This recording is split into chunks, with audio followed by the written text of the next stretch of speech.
Hi there, I'm Shawn Bible. I'm the artistic director of stbdance company here in New York City.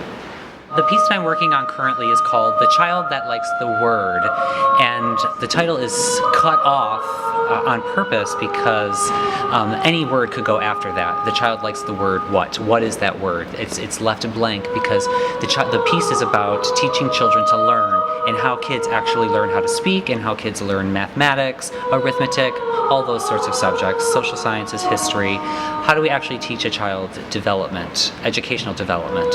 So through this work, what I've done is I did a lot of research looking at and experiencing myself with using games as tools for children to learn.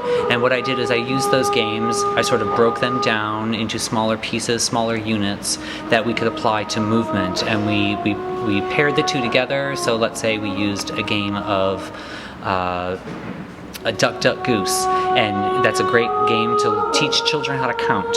So we use the physical touching of duck, duck, goose, the actual tapping, as impetus for the movement for that section. So the section that is sort of, researching how do we teach children to count, you will see those sorts of physical movements and actions in that section. So we're just using them as a basis or an impetus to start moving, not necessarily getting so literal that you may see that content in the work.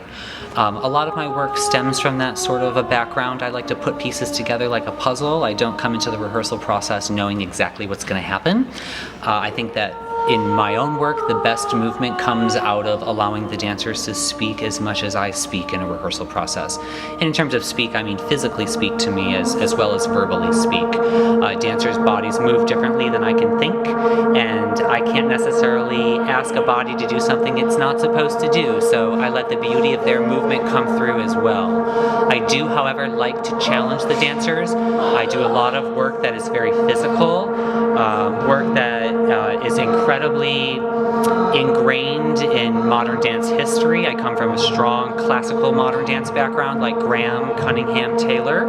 You'll see elements of that in my work, but I like to push it beyond that in terms of physicality and trying to get at surprises in movement. So we always have little surprises that happen in our life, things that take our attention away from something at an immediate instance. That's the kind of movement I look for in my work. Where are the surprises, and how can I highlight those surprises for my audience?